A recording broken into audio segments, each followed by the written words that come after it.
Are you tired of high-maintenance plants that need constant watering, fertilizing, and pest control? What if I told you there's a way to create a thriving, beautiful garden that supports pollinators, saves water, and practically takes care of itself?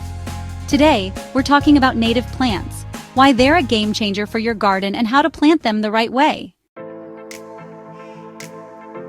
Native plants have evolved in our region, making them perfectly adapted to our soil, climate, and wildlife. That means less maintenance, more pollinators, and even healthier soil. But like anything, there are pros and cons. So let's break it down. Now let's take a look at some of the best native plants for USDA Zone 7A. The stunning eastern redbud, also known as Cercis canadensis, the charming flowering dogwood or Cornus florida, the majestic black gum, scientifically named Nyssa sylvatica, and the elegant sweet bay magnolia, which is Magnolia virginiana, the lovely oakleaf hydrangea or Hydrangea quercifolia, the delightful Virginia sweetspire, known as Itea virginica, the vibrant American beautyberry, which is Calocarpa americana, and the fragrant summersweet, or Clethra alnifolia, the resilient purple coneflower, scientifically named Echinacea purpurea, the cheerful black-eyed Susan, or Rudbeckia hirta, the aromatic wild bergamot, known as Monarda fistulosa, the vibrant butterfly weed, which is Asclepias tuberosa, and the towering Joe Pye weed, scientifically named Eutrochium purpureum. First, let's talk about native plants that thrive in shady areas. Wild blue phlox, golden ragwort, and oakleaf hydrangea are excellent choices for adding color and texture to those darker spots in your garden. Next, for those wet areas in your yard, Joe Pye weed and summersweet are fantastic options.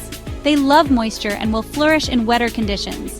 If you have dry soil and need plants that can withstand drought, consider little bluestem, black-eyed Susan, and butterfly weed. These plants are tough and resilient, perfect for areas with less water.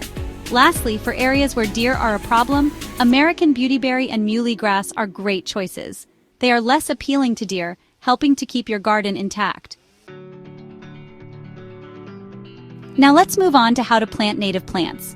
The first step is to choose the right location. Make sure you match the plant to its preferred conditions. For example, black-eyed Susan thrives in full sun, while wild blue phlox does well under trees. Joe Pye weed is perfect for wetlands, and little bluestem loves dry soil. The second step is to prepare the soil. Start with a soil test to understand its composition. Add compost to enrich the soil and use mulch to retain moisture and suppress weeds. Next, let's talk about planting techniques. Dig a hole that's twice the width of the root ball but not deeper. Loosen the plant's root ball before placing it in the hole. After planting, water the shrub thoroughly to help it settle in.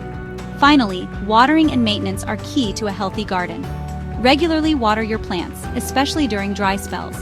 Prune as needed to maintain shape and remove any dead or damaged growth.